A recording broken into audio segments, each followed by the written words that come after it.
अब बात करते हैं भैया components of net factor income from abroad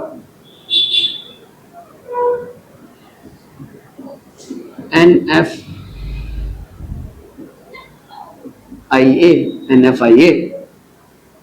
भैया इसके 3 कंपोनेंट होते हैं। Net compensation of employees,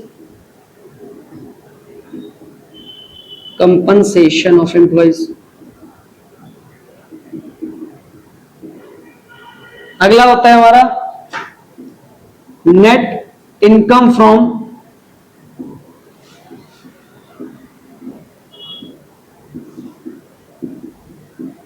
property and entrepreneurship.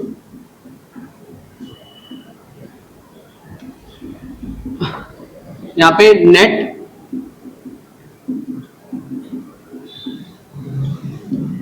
Retained earning. अब नेट कंपनसेशन ऑफ एम्प्लॉयज क्या होता है, net income from property and entrepreneurship क्या होता है, नेट रिटेन्ड अर्निंग क्या होता है। भैया नेट कंपनसेशन ऑफ एम्प्लॉयज का मतलब है कि भैया हमारे देश के लोग जो बाहर काम कर रहे हैं कंपनीज में और उनको जो सैलरी मिल रही है वो कहलाती है compensation of employees. Compensation of employees का मतलब ही यही होता है कि आपकी जो इनकम जो बाहर से आ रही है, मतलब बेसिकली कहने का मतलब है कंपनसेशन ऑफ एम्प्लॉयज का मतलब होता है आपका सैलरी। ठीक है, अब सैलरी नेट का मतलब है जितना आप वहां से लेके आ रहे हो माइनस कर दोगे जितना आप उन्हें पे कर रहे हो। जैसे बहुत सारे लोग वहां, हमारे यहाँ के लोग वहां काम कर रहे हैं, वहां के लोग यहां भी काम कर रहे हैं, तो ये जितना भी नेट है मतलब नेट या compensation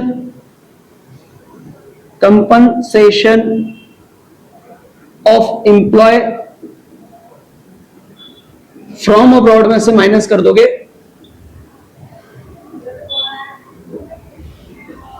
compensation of employees to abroad, तो इसको होता है नेट कंपनसेशन ऑफ एम्प्लॉयज। आया समझ।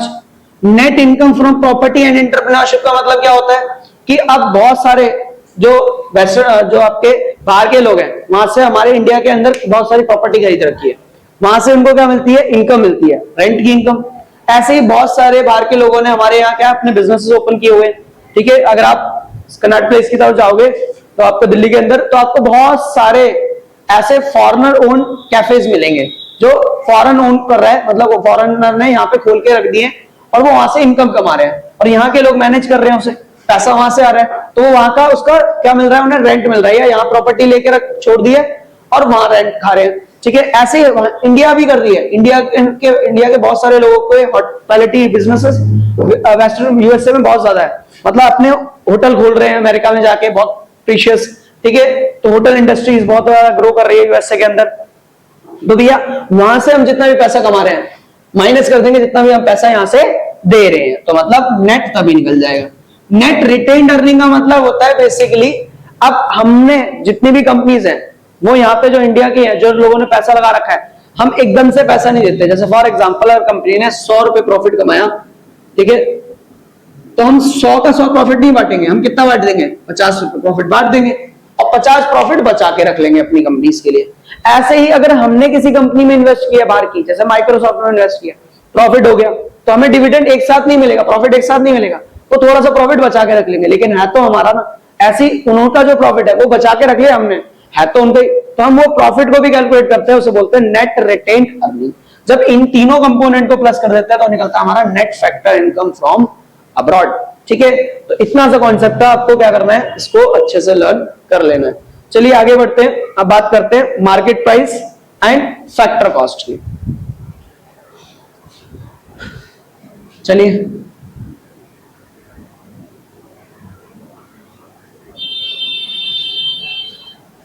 अब बात करते हैं market price. Market price, what do you mean by market price? क्या लगता है आपको मार्केट प्राइस क्या होता है? इसको हम एमपी से करते हैं, एमआरपी बोल लिखते हो ना, मार्केट प्राइस एमपी। भैया एमआरपी क्या होता है कि मैक्सिमम रिटेल प्राइस, कि इतने से ज्यादा कोई भी नहीं बेच सकता। तो ये अगर आप मार्केट में जिस प्राइस पे उस प्रोडक्ट को क्या कर रहे हो, सेल कर रहे हो, वो क्या कहलाती है, उसकी मार्केट प्राइस कहलाता है। तो आप क्या लिख सकते हो कि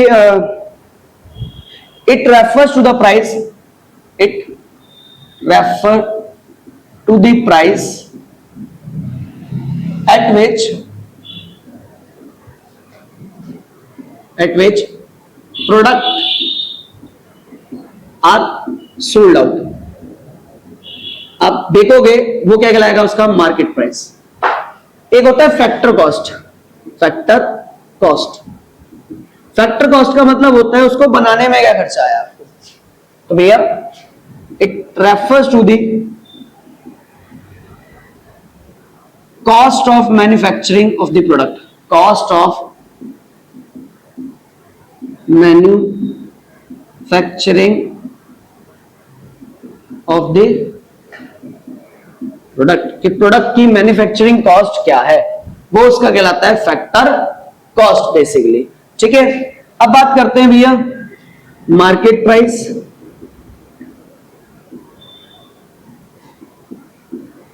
इसको हम एमपी से डिनोट करते हैं। फैक्टर कॉस्ट जिसको हम एफसी से डिनोट करते हैं। एमपी से जब एफसी जाते हैं, एमपी से एफसी जाते हैं, तो भैया मार्केट प्राइस मान लेते हैं 50 रुपए था और इसको बनाने का खर्चा आया 30 रुपए, तो हमने 20 रुपए प्राइस बढ़ा दिया। इसका जो डिफरेंस होता है एमपी से, भैया मार्केट प्राइस 50, 30 पे आ रहे हैं तो माइनस करेंगे, तो माइनस करते हैं, उसे बोलते हैं net indirect tax, NIT, short form बोलते हैं एनआईटी। भैया क्या होता है इनडायरेक्ट टैक्स? तो इनडायरेक्ट टैक्स क्या होता है आपका, नेट इनडायरेक्ट टैक्स क्या होता है, it is difference between the, it is the difference between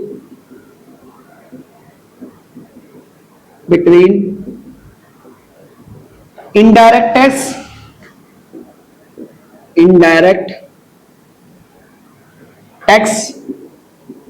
and subsidies,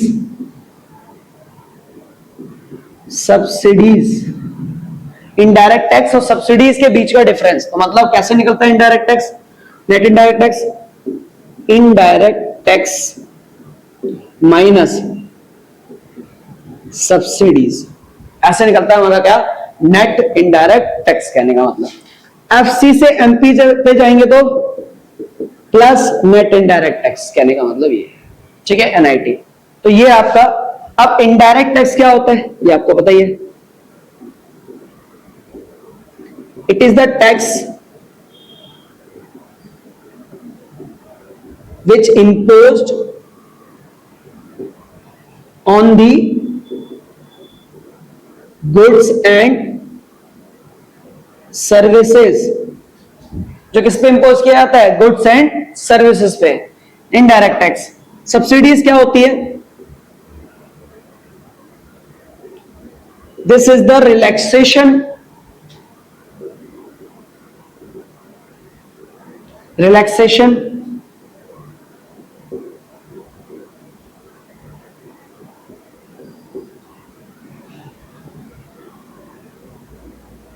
on the price of the product,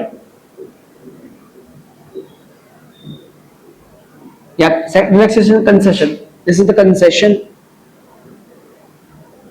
of the price of the product by the government।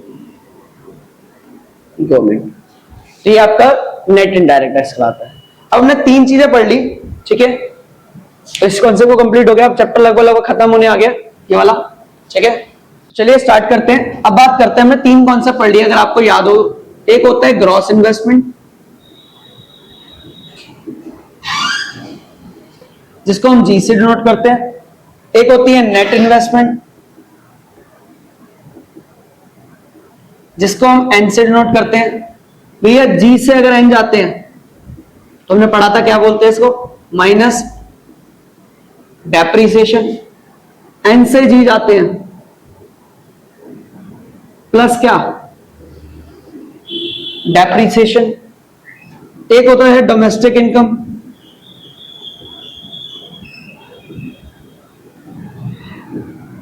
जिनको D से denote करते हैं। एक होती है नेशनल इनकम,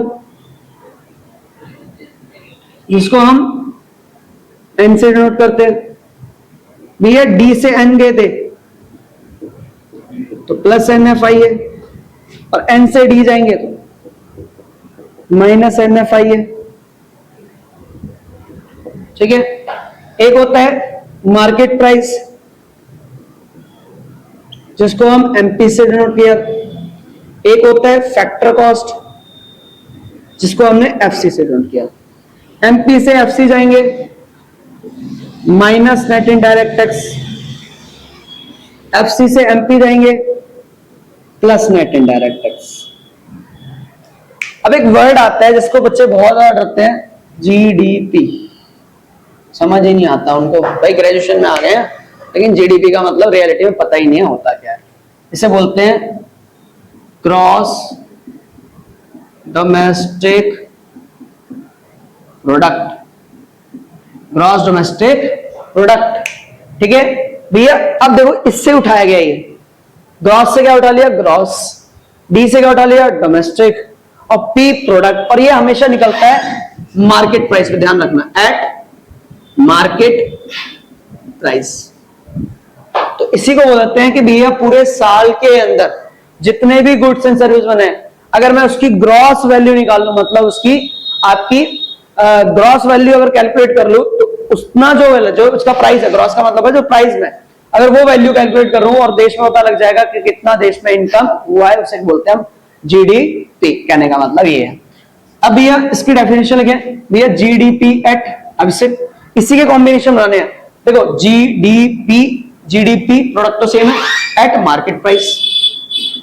अब इसे और बना सकते हैं, एफसी बना सकते हैं, जीडीपी एट एफसी, इसको बोल लेंगे gross domestic product at factor cost. फिर भैया जीडीपी हो गया, अब जीएनपी एट एमपी लिख सकते हैं, gross national product at market price. भैया GNP at FC, GNP at FC, gross national, G से क्रॉस, एन से national product and factor cost, तो जीएनपी एट एफसी। अब जी को चेंज कर देते हैं, अब एन को चेंज कर देते हैं, या जी को चेंज कर देते हैं, NDP at MP, NDP at MP, NDP at FC.